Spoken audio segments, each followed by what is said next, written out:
Nah, kemudian yang kedua tadi terkait dengan ibu yang sering terkadang ini kan cerita di dalam sholat ya. Iya. Kalau di luar sholat kan nggak ada masalah, walaupun demikian kan begitu.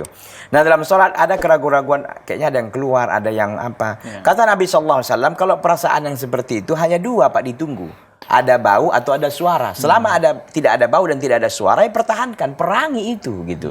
Karena kalau kita turuti itu syaitan bermain terus. Akhirnya apa? Kita ibadah nggak khusyuk. Kemudian juga yang kedua kita sulit mengulang wudhu lagi dan segala macam lagi. Begitu. Jadi syaitan kan ingin itu, menghalang-halangi kita dari bertakwa dan beribadah kepada Allah Subhanahu wa taala. Maka selama tidak ada suara, selama tidak ada bau, ya pertahankan. Begitu. Mungkin nggak enak Pak Ustadz, nggak nyaman rasanya. Memang begitu awal-awalnya. Tapi kalau sudah kita biasakan membangun keyakinan itu dan kita mempertahankan ini, karena ini petunjuk Nabi.